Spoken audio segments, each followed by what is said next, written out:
Hello, YouTube. Let me tab out and make sure this is actually recording. Thank goodness, okay. The reason why I'm saying that is because I was not running my Excalibur Umbra with an Aether Reaper in the last mission I was doing.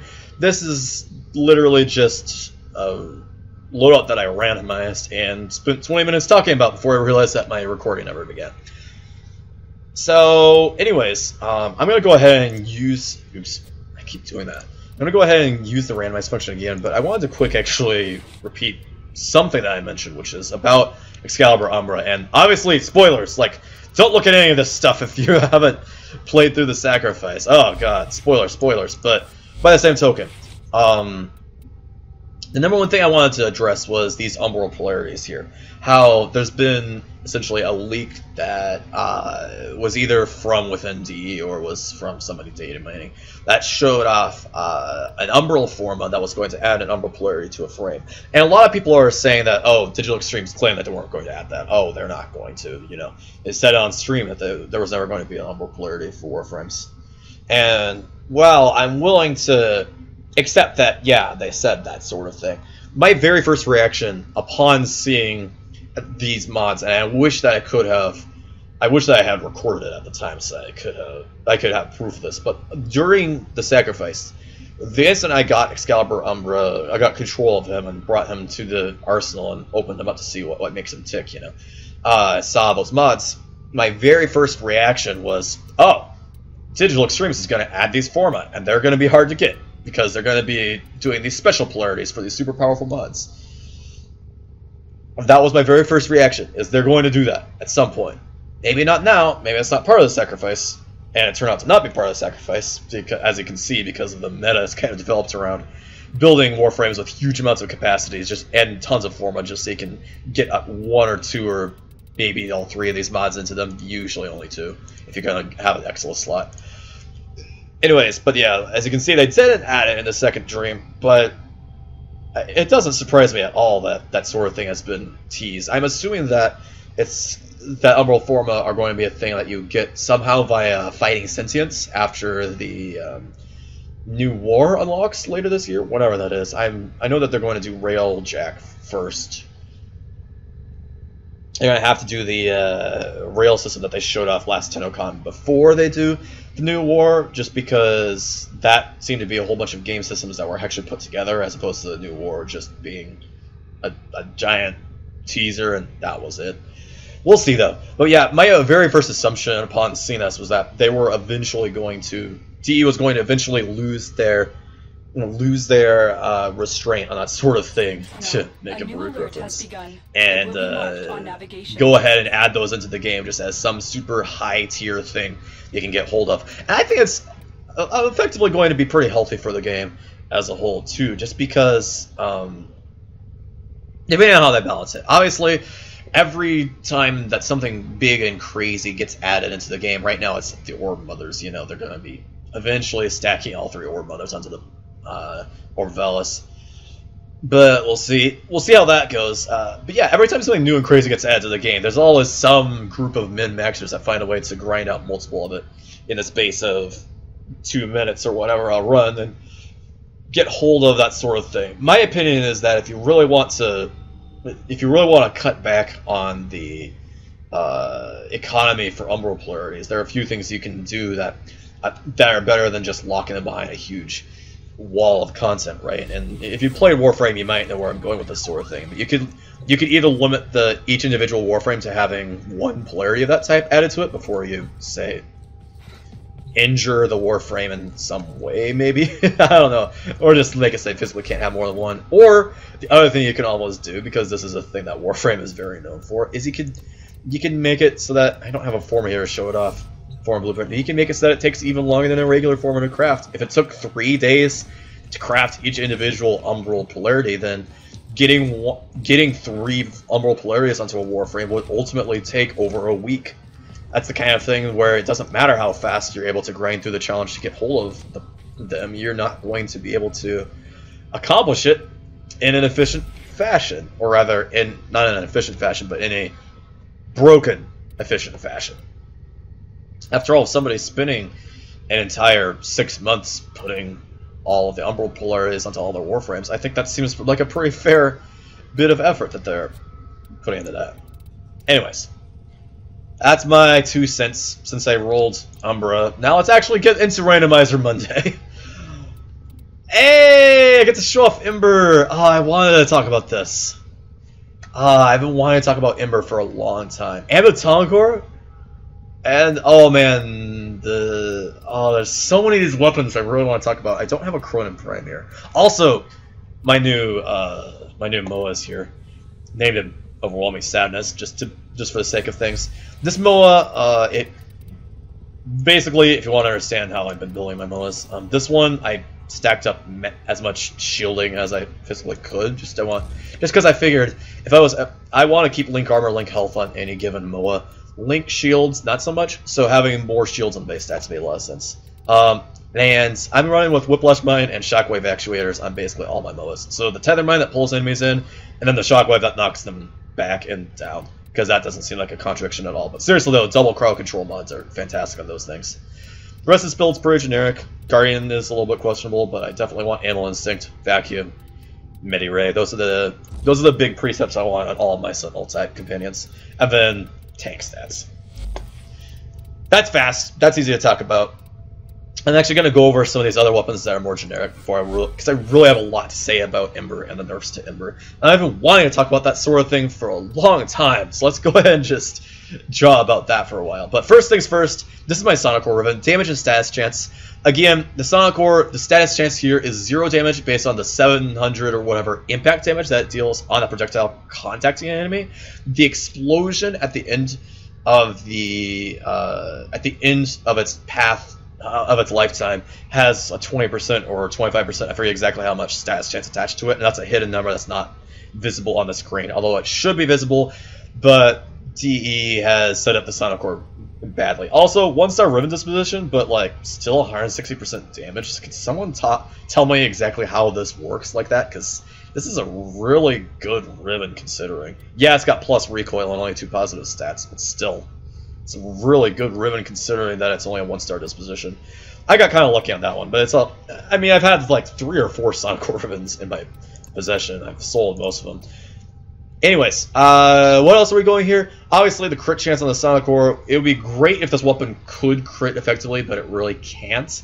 Like I said, any weapon where you're going for single big bursts of damage that hit lots of enemies, crit is really good on those types of weapons, and status isn't so good. But on the Sonicor specifically, whatever it procs blast, as you can see, I've got a very deliberate large amount of blast damage on here. Whenever the Sonicor procs blast, it tends to ragdoll enemies in a rather comical fashion, which is why I've specifically got it set up for status, because that's pretty funny, and it's also a very good effect to have on a weapon that's essentially designed for base damage and crowd control. You know, I use this weapon in the same vein as you would use a turret, right? Where you're trying to proc lots of blasts to keep enemies down and for the count and keep them from being able to react to you and fire back at you.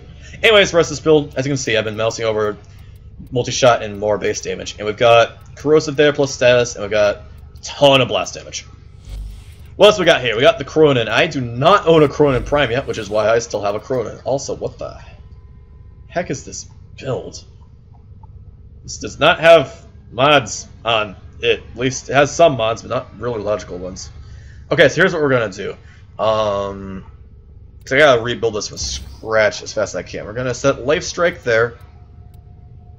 Is there any way I could get Overload on this? 50% status. Is it worth it? Okay, here's what we're gonna do instead. Instead of that, I'm gonna go ahead and hop into Buzzkill there. Go ahead and max out the Drifting Contact. And we're gonna add Reach, maybe. No. No.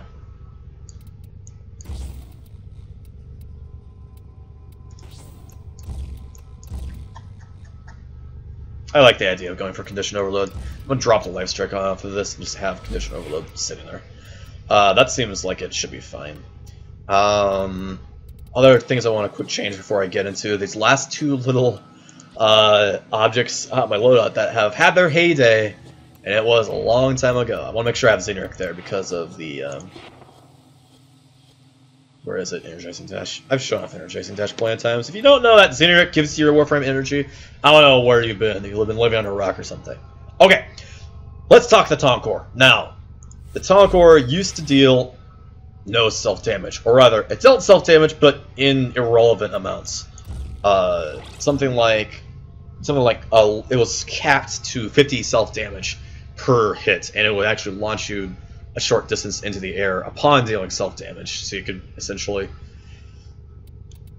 rocket jump with it. Now, nowadays, instead of 50 self-damage, it deals 50% self-damage or something crazy like that, which is not ideal. And some people might say, oh, well, cautious shot, but I mean,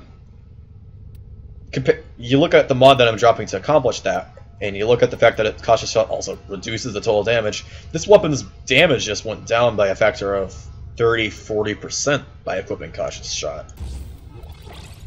And the problem is, it's still 10,000 damage times 7 is 70,000 damage. Divided by 2 is still 35k. How many Warframes can take a 35,000 damage self-hit? You know? Obviously, you can upgrade this to 90%, and then it's going to be more like 5,000 damage to self. And still, how many Warframes enjoy dealing 5,000 damage to themselves? The answer is none of them. And that's the problem, right? Any explosive weapon that deals full self-damage is going to be very... It doesn't matter. This mod is ultimately irrelevant, the cautious shot that you can get from doing arbitrations and whatnot. It's ultimately irrelevant because any weapon that deals enough damage to kill enemies also deals enough damage to kill Warframes, because Warframes are, on the whole, not much tankier than the enemies that they're fighting, with some notable exceptions. Naros. Anyways, maybe Kronen too. Anyways, point being, the Tonkor, however, has had some alterations made to it that make it easier to use as of late. That also mean that you can get away with running this weapon a little bit better. I don't know, what the heck is this build? What? I'm confused. Now, this is a very old build. I think I've shown off the Tonkor once before, but it's gotten reworked a little bit since then, so I'm okay with showing it off again. Like I said, it's a very old build. I used to be running this with double 90 elementals infected clip, and that's why I had the 2 dash polarities on it. If it was up to me nowadays, I would probably swap this into a V polarity and set that under a point strike or whatever, and then either go for... there's 2 good options here. Go for corrosive and lots of cold damage on top of that, since that's going to be a bit better than the multi-shot.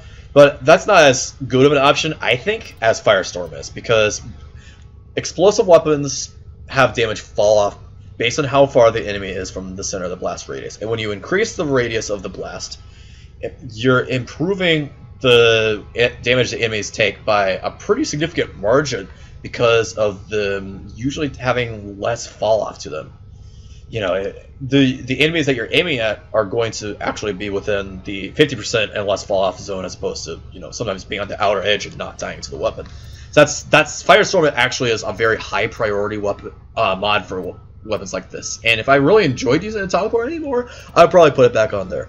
But the Tonkor had its heyday. I ran with it a lot back with my old Valkyr, clearing a lot of the early quests, and now it's kind of not that good for me. But as you can see here, it'll always be a good weapon though, just because I've mentioned before, if you have an explosive weapon, you want it to crit.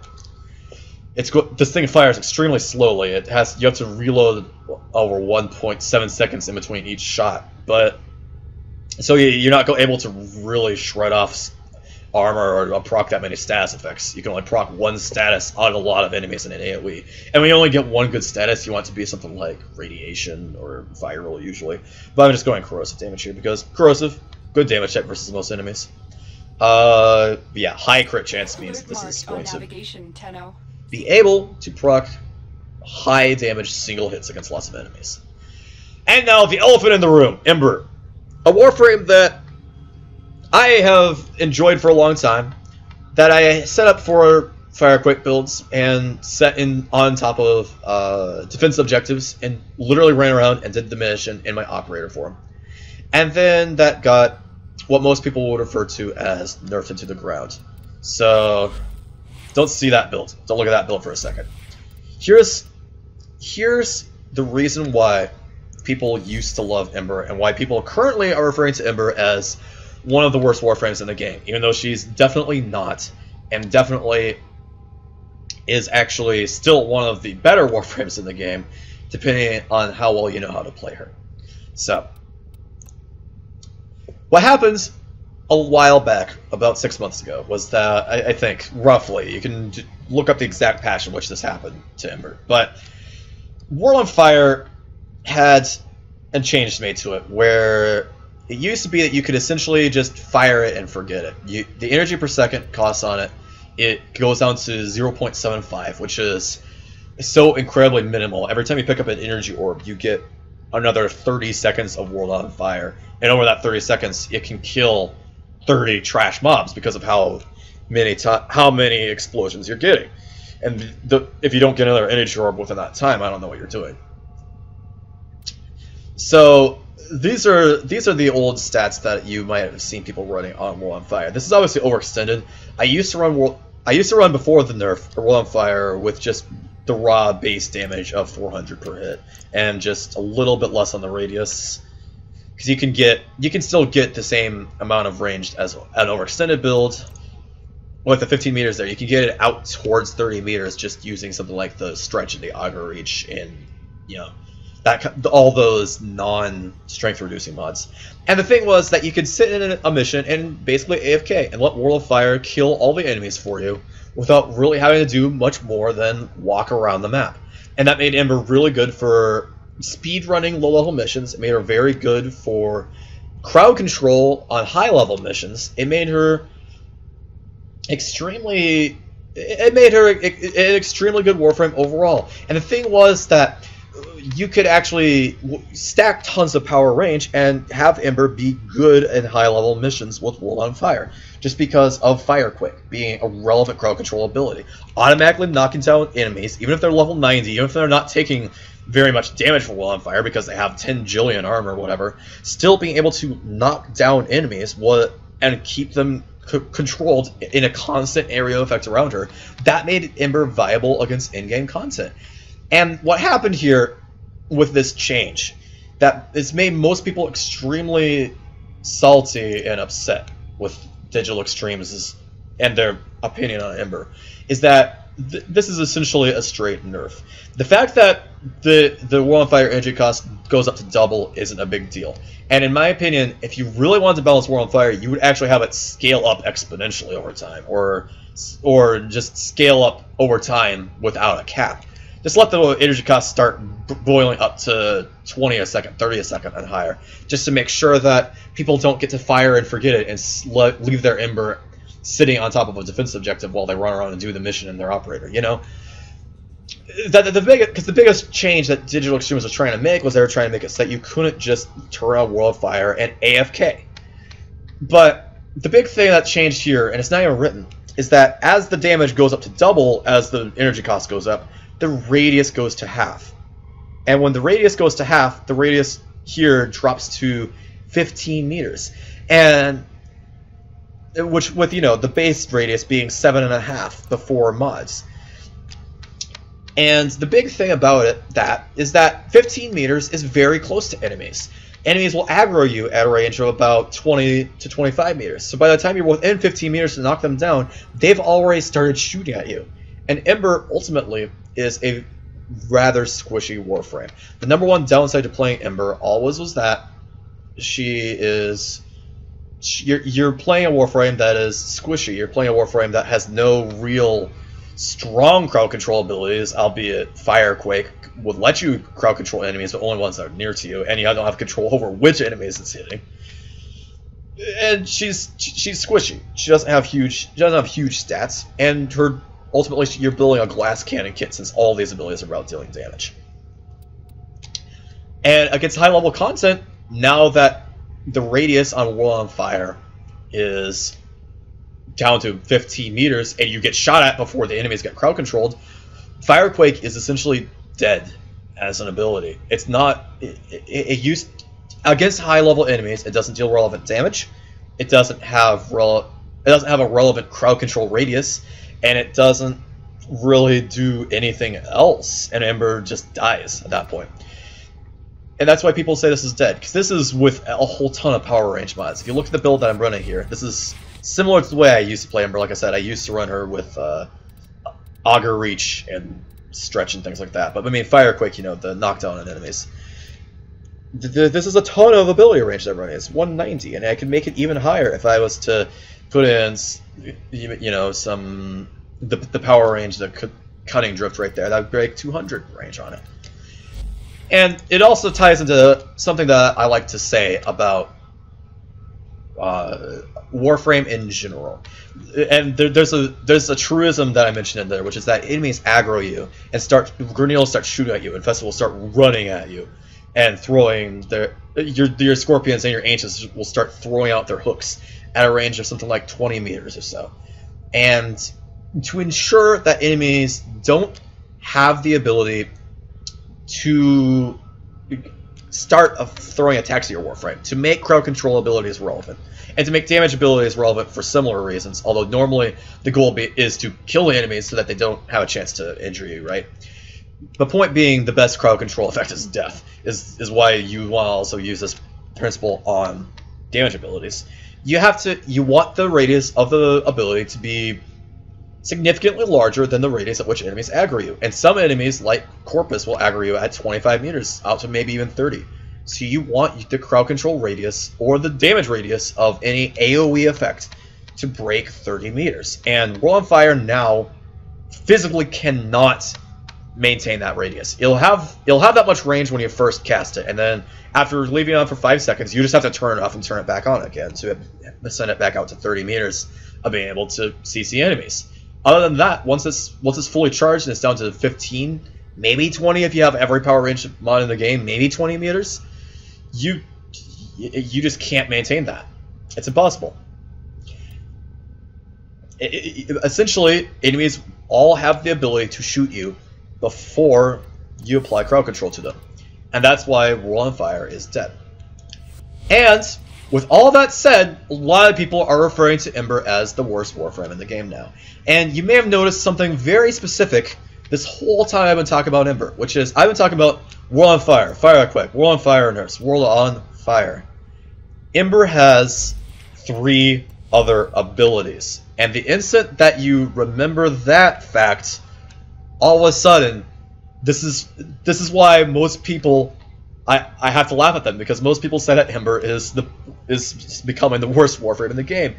She has Fireball, she has Accelerant, she has Fire Blast. What do I run versus high level content? I run Flash Accelerants. And this ability, unlike World on Fire, is still incredibly overpowered. So what do we have here? A 30-meter crowd control radius that can be stacked to stun enemies repeatedly, because even if enemies currently have Accelerant on them, you can recast to put them into a stun animation for again. And what does it do? Oh yeah, it gives you fire damage on your weapons, and it causes those weapons to apply increased fire damage to enemies that are tagged with Accelerant.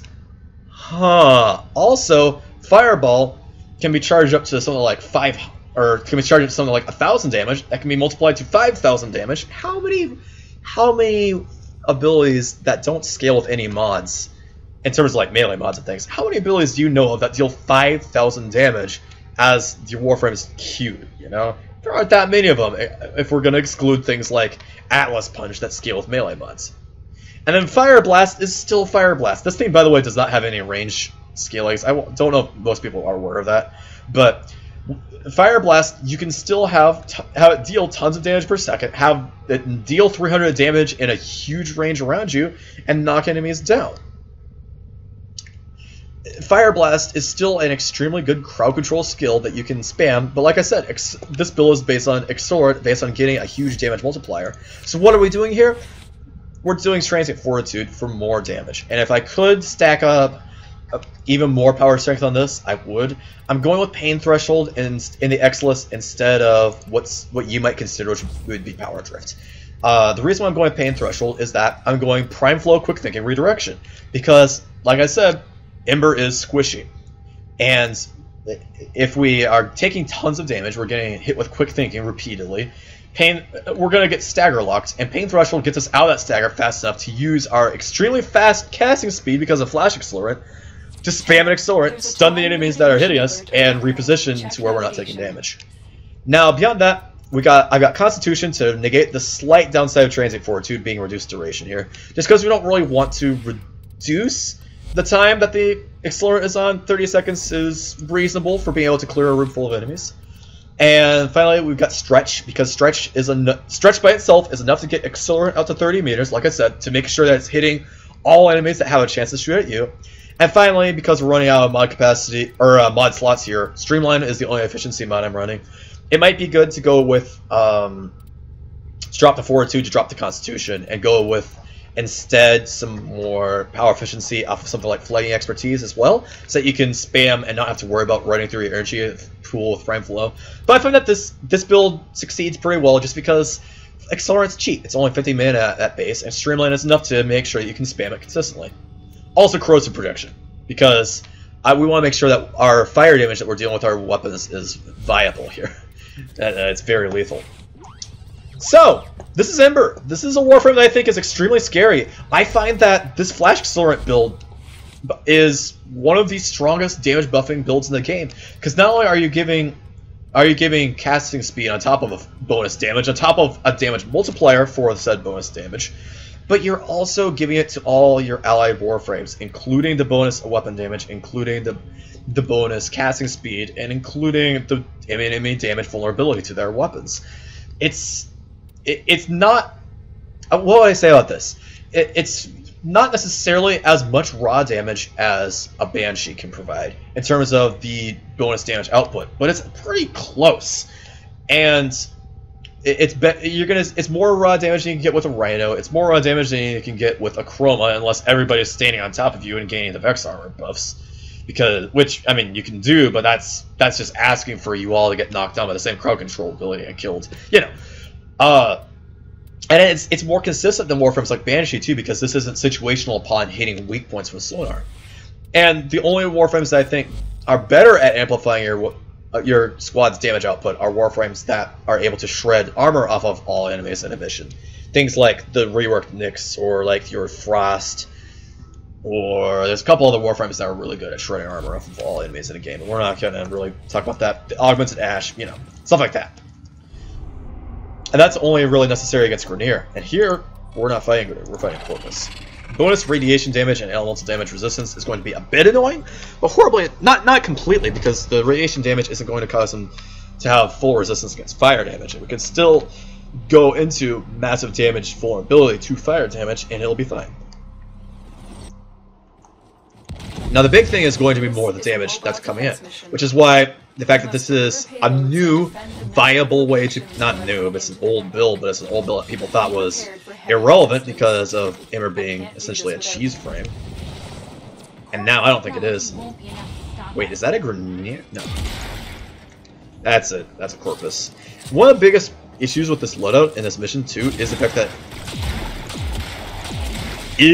that these are enemies with resistance to elemental damages that have, and my primary and secondary weapons don't deal very much in the way of IPS damage. And prepare for enemy resistance. Goodbye. That fire resistance though. Vulnerability, I should say. And as you can see in this build too, this is still able to use Will on Fire, just not for very long, which is kind of the intention.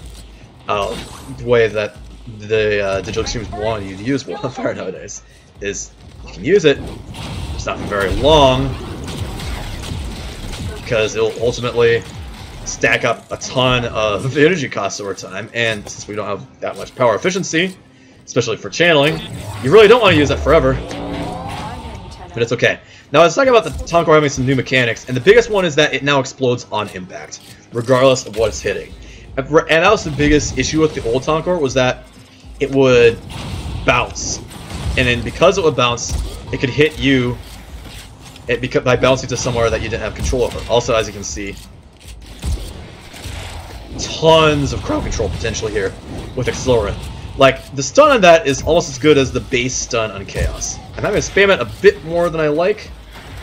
That's okay.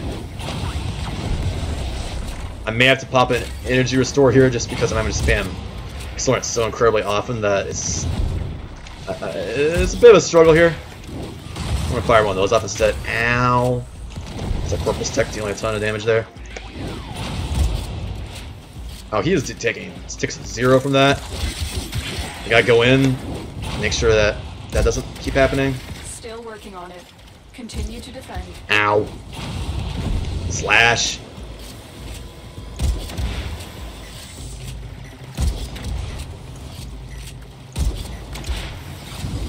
I actually swapped to my Sonicor here just because it has more shots in the clip.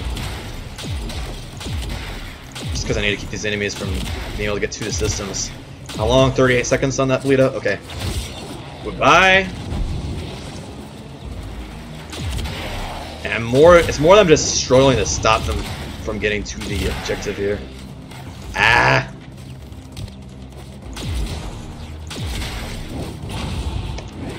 Alright, I'm gonna go put my Warframe somewhere safe. And then res my Moa here with my operator. I think I just launched that enemy on top of my Warframe. Come on! It won't let me revive. Ow, God. Gonna fire that off. Looks like sugar honey iced tea. My Moa's dead. I really did not want that Moa to die because it's my only source of health regen since I took the life strike off of my melee weapon. Why did he? I don't know why he's taking ticks of 0 from that. Oh God, 64 energy and quick thinking. This is a bad situation. Yeah, this is why you might want to have a little more power efficiency on that build. Like I said, there's multiple ways you can set up Flash Accelerant, but the biggest issue here is just that the Tonkor is dealing some ticks of damage that are 0.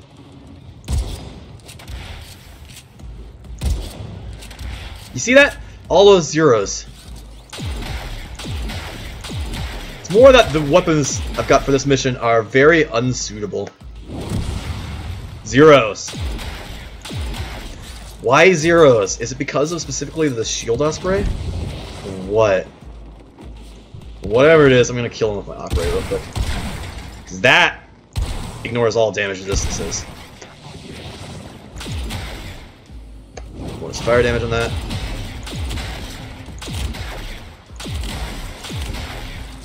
This is able to deal damage.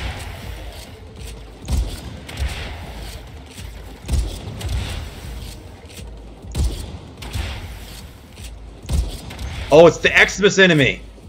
That's the one that's not taking any damage. It's specifically that Xmas enemy. I was going, what the heck is this problem here? That is annoying. That is so incredibly annoying. But as you can see here, though, the Tonkor is now getting pretty safe to use. Like, oh, I don't have vacuum on. I can't get that anymore because my Sentinel died. Because I don't my Sentinel, my Moa died, and so I no longer have vacuum.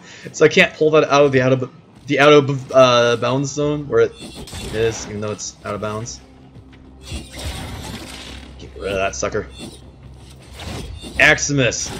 That's the problem in that I was facing there. Xmas enemies, because Xmas gives bonus damage resistance to all damage types, and when you stack that damage resistance additively rather than multiplicatively, as it does on these enemies for whatever reason, that becomes a serious problem. This Sonicor is, by the way, the kind of weapon that I think makes a lot of sense with this sort of build. This sort of Flash Accelerant build. Because a big part of what we're trying to do here is keep enemies stuck in place with cheese crowd control. Someone or something is texting me in the background, but I'm going to ignore that for the time being. Hi guys! Oh yes, I got the finisher. I had to finish our animation before they realized what was going on. Okay, well, I'm really sad that I couldn't get my MOA back. That is just going to be on quick thinking every time it goes there now. Quite annoying. Quite annoying. Oh, nullify! No! Yes! I don't know, he turned around right at the exact correct time for me to get a finisher kill there. Stupid fire damage resistance. Still able to kill him pretty effectively though, just because I'm giving them vulnerability at the exact same time I'm giving them resistance. Let's just go ahead and dive into that nullifier bubble. Terminal spotted. No! Uploading and prepare to defend. You see that stun though? It's just able to be stacked repeatedly on these guys. No, I don't want to reload. I just don't want them to spawn the drone actually, because those drones are much more dangerous than the base fusion MOA. So yeah, we're gonna rely on the Sonicor for the most part, just because the Tonkor is having troubles dealing any damage to some of these enemies. Yeah, radiation, whatever.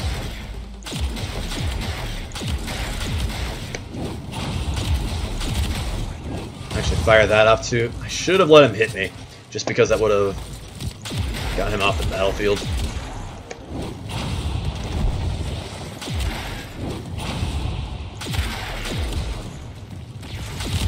Really, the most dangerous thing we gotta worry about here are Xmas, like that Blitz Xmas down there, which I'm gonna go so we can't just kill real quick, and sapping Ospreys. Was the other thing that can take out this sucker really easily. Because I may be able to crowd control them, but if they fire down their sapping zone, that can still deal damage. This is why the Sonicor is a great weapon, by the way. It's because it applies CC to enemies, and a lot of times, as you can see here, applying crowd control is enough to stop them from being able to do what they're trying to do, even if you're not able to kill them particularly fast. Kite behind cover for a second while we're reloading. Love this thing so much.